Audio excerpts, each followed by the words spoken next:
నమస్కారం NSTV news కి స్వాగతం. నా పేరు సంధ్య. ముందుగా వార్తల్లోని ముఖ్యాంశాలు.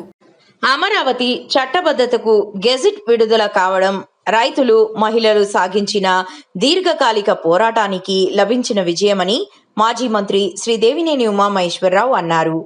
గొల్లపూడిలో మంగళవారం ఆయన మీడియాతో మాట్లాడుతూ దేశ విదేశాల్లో ఉన్న ప్రతి తెలుగువారు ప్రజా రాజధాని ఉద్యమంలో భాగస్వాములయ్యారని పేర్కొన్నారు. స్వతంత్ర పోరాటం తరువాత అరుదైన స్థాయిలో 1631 రోజుల పాటు సాగిన అమరావతి ఉద్యమం చరిత్రలో నిలిచిపోతుందని ఉమా తెలిపారు. ఎన్నో సంవత్సరాలుగా అమరావతి రైతాంగం 5 కోట్ల ప్రజలు, ఆంధ్రప్రదేశ్ ప్రజలు ఎదురు చూస్తూ ఉన్న అమరావతి చట్టబద్ధత బిల్లు పార్లమెంట్లో, రాజ్యసభలో ఆమోదం పొంది దేశంలో అన్ని రాజకీయ పక్షాలు కూడా ఏకగ్రీవంగా ఆమోదం చేసి రాష్ట్రపతి గారి ఆమోద ముద్రపడి గెజెట్ నోటిఫికేషన్ రావడం జరిగింది. ఎన్డీఏ ప్రభుత్వం ప్రధానమంత్రి గారికి, అదేవిధంగా మరి ఈ చట్టబద్ధత, ఈ బిల్లు ఆమోదం అమరావతి రైతాంగ పోరాట విజయం. అమరావతి రైతు మహిళలు, అన్ని వర్గాల ప్రజలు కూడా రాష్ట్ర వ్యాప్తంగా, దేశవ్యాప్తంగా, దేశ విదేశాల్లో ఉన్న ప్రతి తెలుగు వాళ్ళు కూడా అమరావతి ప్రజా రాజధాని ఉద్యమంలో భాగస్వాములయ్యారు.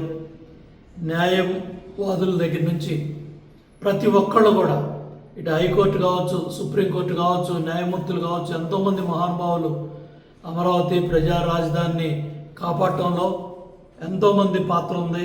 వాళ్ళందరూ కూడా ధన్యవాదాలు, కృతజ్ఞతలు. అమరావతి ప్రజా రాజధాని ఉద్యమం 1631 రోజులు జరిగింది.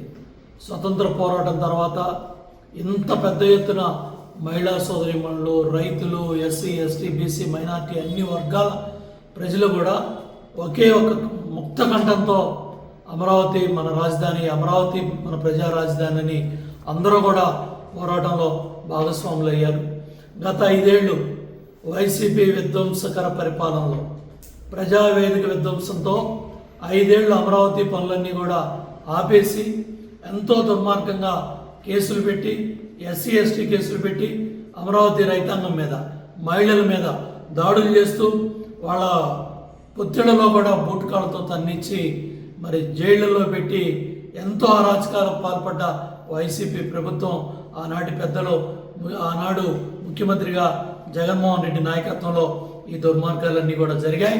చంద్రబాబు గారి నాయకత్వంలో ఇవాళ ఎన్డీఏ ప్రభుత్వం, కూటమి ప్రభుత్వం అందరూ కూడా కలిసి మరి ఇవాళ అమరావతికి చట్టబద్ధత కల్పించే విధంగా, ఈ విధంగా గెజిట్ నోటిఫికేషన్ ఇవ్వటం కేంద్ర ప్రభుత్వానికి ధన్యవాదాలు తెలియజేస్తూ, రాబోయే కొద్ది సంవత్సరాల్లోనే మరి అమరావతి రాజధాని నిర్మాణం పనులన్నీ కూడా పూర్తి అవ్వాలని, త్వరితగతంగా అందరూ కూడా వేగవంతంగా పనులు అవ్వాలని ముందుకెళ్తా ఉంటే విధ్వంసకర రాజకీయాలు చేస్తూ ఉన్నారు. మావుగేనని రకరకాల పేర్లతో ప్రజల్లో మళ్ళీ ఈ విధ్వంసకర రాజకీయాలు జగన్మోహన్ రెడ్డి, వైసీపీ పార్టీ కుట్రలో కుతంత్రాలు చేస్తూ ఉంది. వీటన్నింటినీ కూడా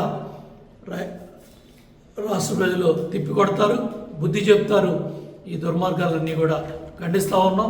ఏదైతే ఇవాళ అమరావతి ప్రజా రాజధానికి చట్టబద్ధత కల్పిస్తూ ఇటు పార్లమెంటు, అదేవిధంగా మరి రాష్ట్రపతి గారి ఆమోద పద్ధతితో గెజిట్ నోటిఫికేషన్ రావడం అనేది హర్షణీయం.